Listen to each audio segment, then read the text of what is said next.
Welcome to the Cambridge Financial Podcast with Bert Salazar, CEO at Cambridge Financial Partners, LLC. This podcast is all about tax-preferred retirement planning, economics, financial risk management, and achieving a risk-free and successful financial life. Now, your host, Bert Salazar. Bert Salazar. Bert Salazar.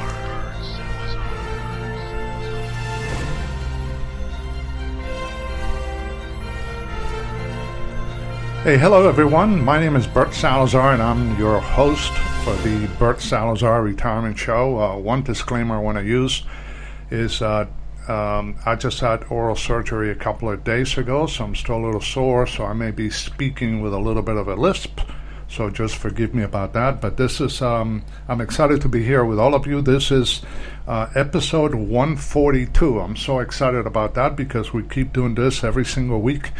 And we've been doing it now for over 3 years.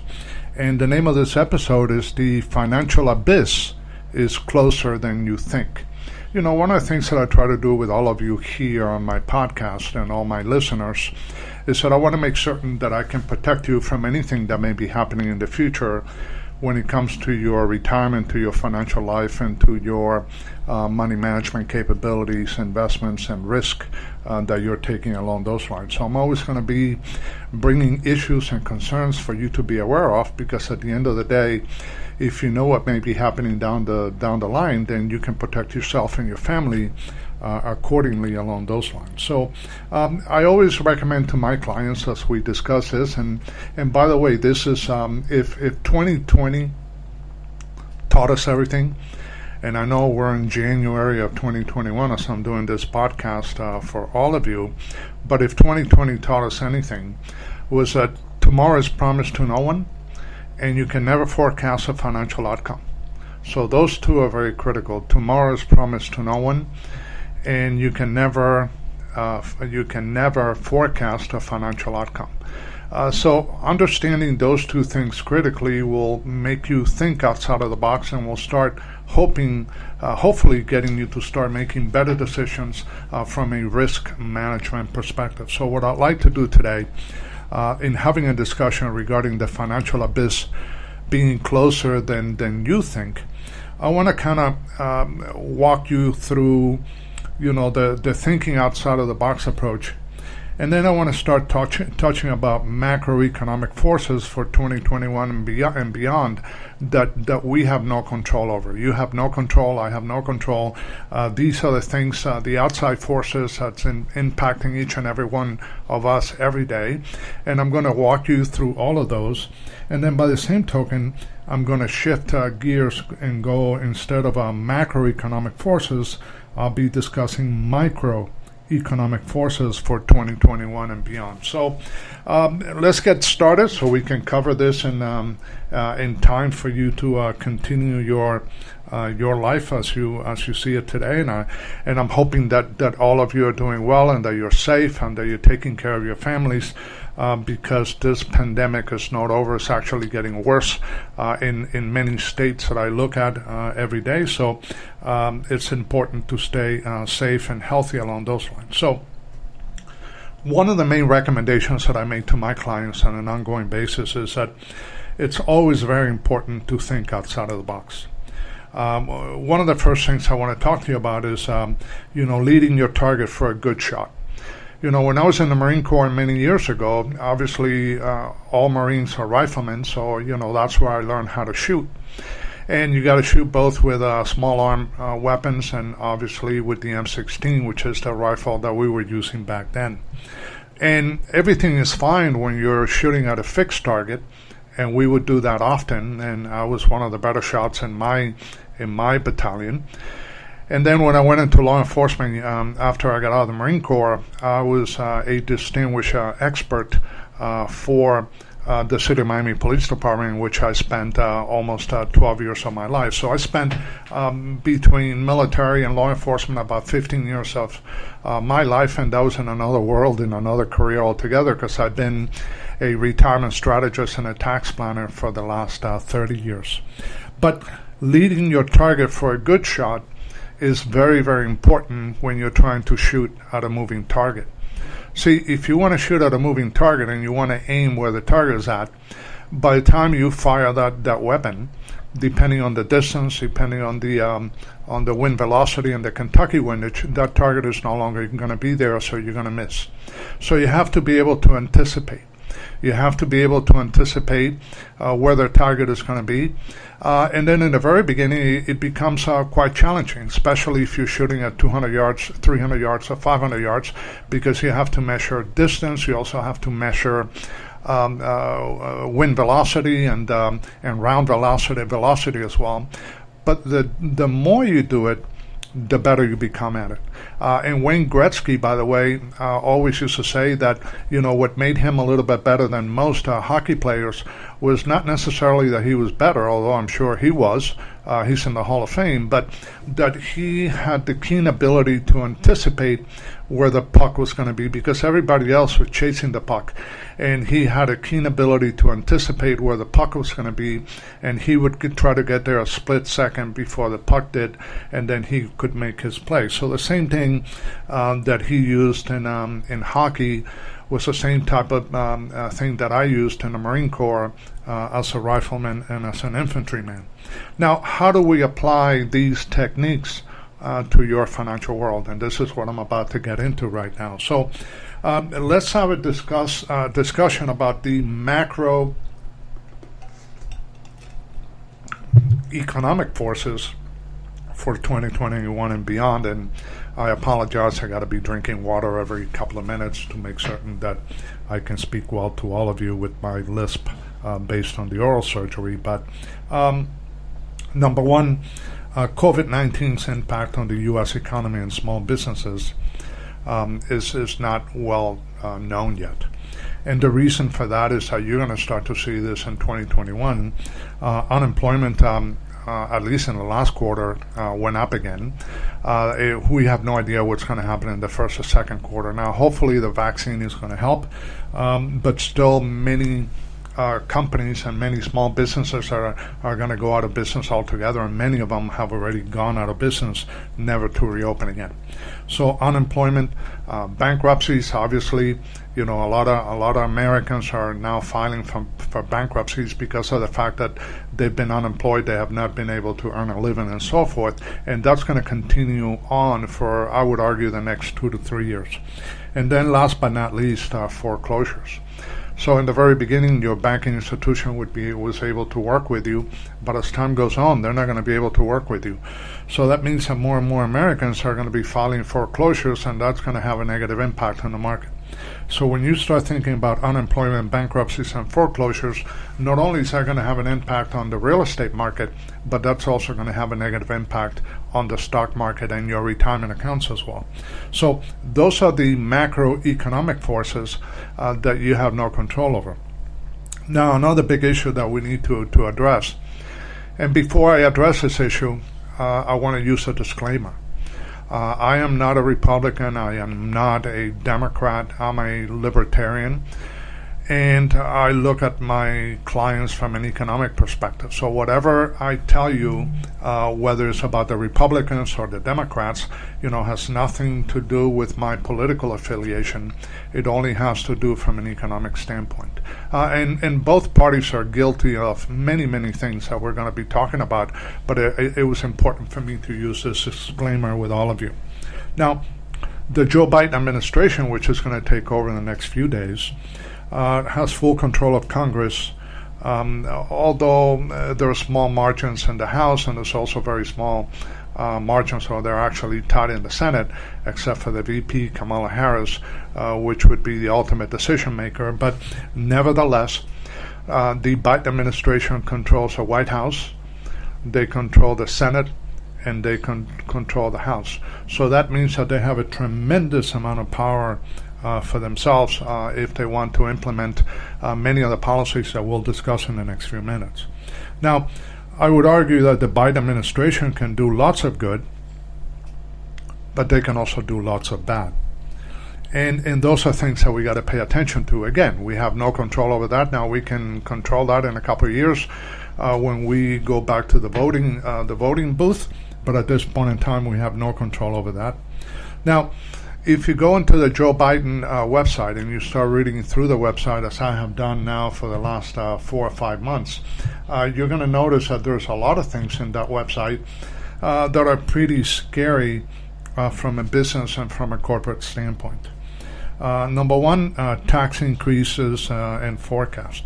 Yes, I know that they're talking about only raising taxes to those that make $400,000 and above, but that's not going to be the case, because the amount of money that they're going to need to raise based on the trillions of dollars that they're going to be spending over the next 4 years, you're going to have to raise taxes on the entire economy in order to try to make ends meet.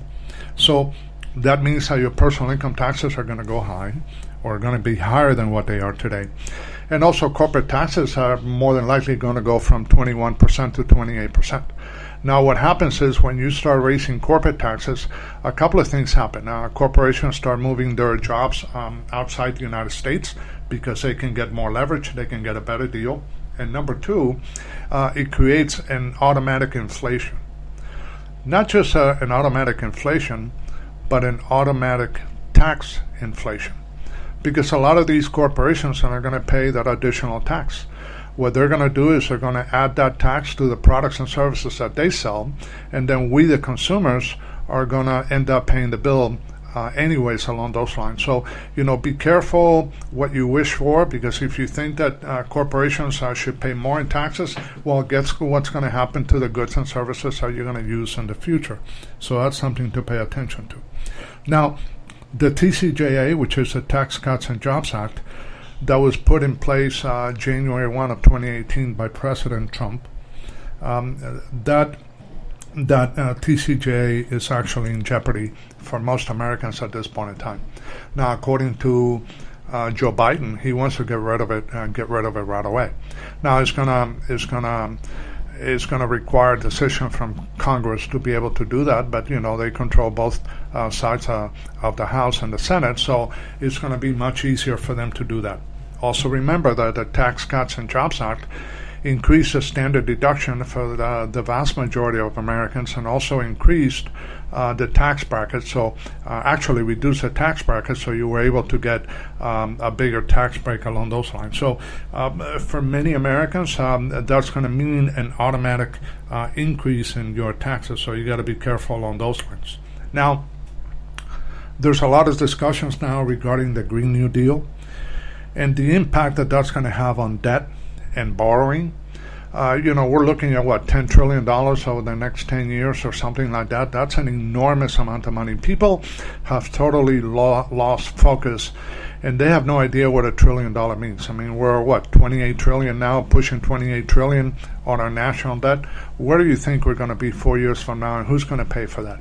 You can only be kicking that can down the street so far until eventually you're going to have to pay the piper, and someone is going to have to take care of that along those lines. So it's going to be the next, 1 or 2 or 3 generations down the line in that process. Now, the increased regulatory environment also proves costly in the long term. Because when you start to increase regulations, and this is something that the Trump administration did, which was to reduce regulations to expedite. I mean, one of the major issues of the COVID-19 and one of the major benefits of reducing regulations was that it expedited the process for the COVID-19 to be able to be here, for the vaccine to be readily available in a period of 9 months. Otherwise, it would have taken years, and millions of Americans and millions of people throughout the world would have died along the way. So that's important to know. Now, when you start to increase regulatory environment, you're also increasing the price point and the cost of doing business for all these corporations. So that means that they're going to be passing that cost to each and every one of us as we start thinking about those things. Now, there's also a conversation regarding the Affordable Care Act. Is it going to be improved? Is it going to be brought back to a certain extent, and so forth? And in many different ways, the Affordable Care Act, although it's the only thing that we have hanging around right now, because the Republicans were horrible at bringing something to the table, we also have to agree that the Affordable Care Act, number one, is not affordable, And number two, it's got a tremendous amount of restrictions that's preventing Americans from, getting healthy and being able to do what it is that they want to do. But, now with Bernie Sanders as going to be part of the administration, there's a big conversation about Medicare for all. And what I can tell you from an economic standpoint is, how can we have Medicare for all when we can barely pay for Medicare for some? So Medicare for all and/or state-run healthcare system is going to increase dramatically the cost and inflationary process for everything that we're doing from a healthcare perspective, and that means that you're going to need a lot more money in retirement to cover your healthcare needs. Because Medicare is only going to be able to cover 20%, 80% of those needs, and you're going to be able to have to get either supplement or you're going to have to pay a much higher tax in order to have access to Medicare for all if they're able to do something along those lines. Another major macroeconomic issue that we need to deal with, and again, this is thinking outside of the box, is the impact of potentially open borders on U.S. citizens. Because, now we have had caravans come up, and I know that one of the things that Trump administration did was, building that wall, and you can have an argument whether you're for the wall or not, but walls do help, and it actually reduced the amount of infiltration through the wall tremendously. So actually, from that perspective, illegal immigration was down almost 85% compared to the previous 10 to 15 years. So that has been a win-win. But now, if you're going to start providing health care for illegals in the United States, and you're also going to have to worry about the impact of open borders, how many more millions of people are going to be driving up and coming through our southern border in order to enter the United States, and what financial impact is that going to have on the services that all Americans are receiving today, and the economic impact that that's going to have when it comes to healthcare costs for illegals, and obviously all of the other services that need to be provided to illegal aliens in the United States. So those are things that are going to be happening, and that, again, what percentage of these things that they want they're going to be able to put in place, who knows? But they do have a very, very aggressive approach to everything that they want to do, so you have to be able to pay attention in order to protect yourself, your family, and your retirement assets from that perspective. Now, what else am I seeing, or are we seeing from a macroeconomic perspective out there? Now, stock market volatility and overpriced stocks and economic trends is something that we're going to start to see very soon. See, the market is at the Dow is over at 30,000 points at this point in time, even in the middle of this pandemic. And when you really start looking at economic trends, and you start looking about what is happening in the economy, what is happening with inflation, taxation, regulations, stock market volatility, interest rate volatility, unemployment, and obviously bankruptcies and foreclosures, there's going to be a major market correction, more than likely sometime in 2021. And where are your assets in relation to that, and how you're going to be able to protect them. So we'll talk about that in the next few minutes, but that's important to understand as well. Now, big tech may be broken up because of antitrust fears by both Republicans and Democrats. Actually, there was a major study that was done in 2018, and then I think it finished in 2019, and it was done by Democrats, in which the study reflected that the big tech companies had become monopolies and they needed to be broken down. Now, that's something that we're experiencing today, because it's not only from a business power standpoint, but also from the freedom of speech standpoint that we're starting to see today. And then once again, you got to be careful what you wish for, because a lot of these tech companies that are so powerful, that got so heavily involved both in the 2016 and the 2020 election, may be paying the price because, the government more than likely is going to have to come in, as they did back in the old days in the 1800s with Standard Oil and some of the major enterprises back then, and they're going to have to be broken up. And then what's going to be the impact on that, on the U.S. economy and all the litigation with the U.S. government and so forth, and that's going to cost billions of dollars along those lines. Now, one of the things that is very sad for me to speak about, because I was not born in the United States. I was born in Cuba. I came to the U.S. when I was 14 years old. I'm 64 years of age, so I've been in this country for the vast majority of my life. And as I told you, I was a law enforcement officer, and I'm a U.S. Marine. So, I'm Cuban by birth, but American by the grace of God. One of the things that I'm very, very scared of is, are we closer to socialism today than ever before? And the reason why I say that is that I lived it. I lived it for 14 years. I know what my family had to go through. I know what my family lost. I know the opportunities that socialism offers on paper. But socialism and communism has actually killed hundreds of millions of people throughout the world. And now there's a trend in the United States gearing everyone to go into socialism. And once again, you got to be careful what you wish for, because that basically means that the productivity in this country is going to be governed by the government. And the government cannot govern themselves, let alone the entire U.S. economy. So I'm very, very scared of that, and that's a macroeconomic trend that I'm seeing, and I'm trying to fight every single day from an economic standpoint. Now, we will continue, same as we have had over the last 10 years, with our racial divide in this country.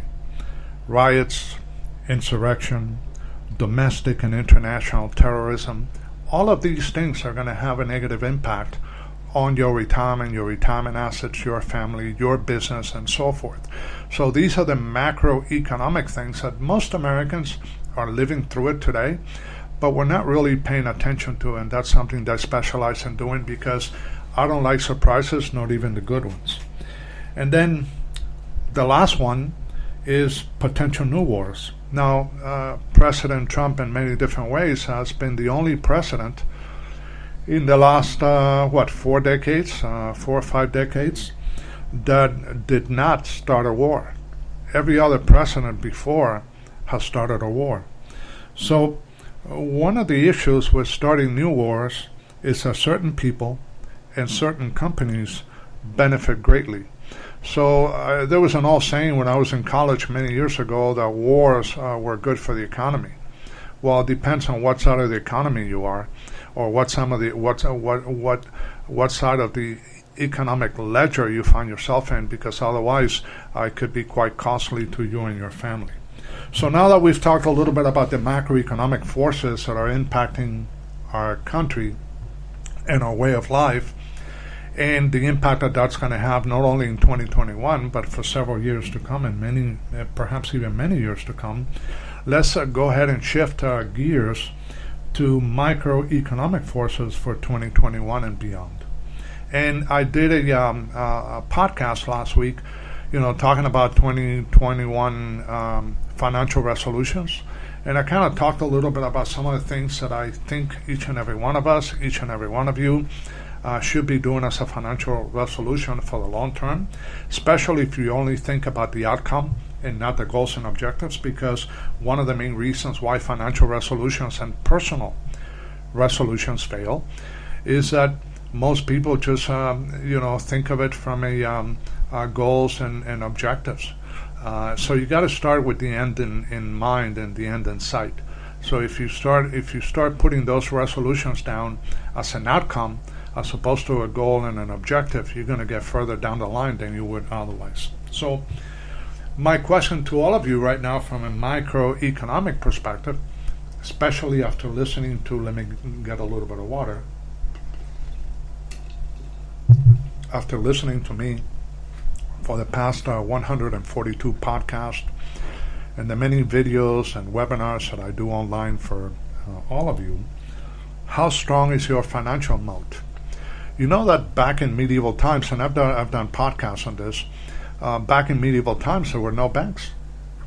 So if you were wealthy back then, all of your assets were actually with you all the time.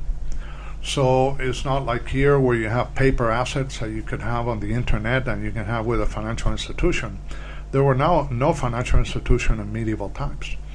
So if you owned a castle, all of the assets, the gold, the silver, the rugs, all of the beauty that you had, that you owned, and that was very wealthy, and that was worthwhile to you, and that was quite wealthy to you, you had to keep it inside the castle. And what these people started doing is they started building financial moats. So they would build water structures around the castle, bridges. They would put snakes in the water. They would bring in tigers and lions and so forth. And then obviously they would hire guards because whenever wealth is being built, someone is always going to try to get at it.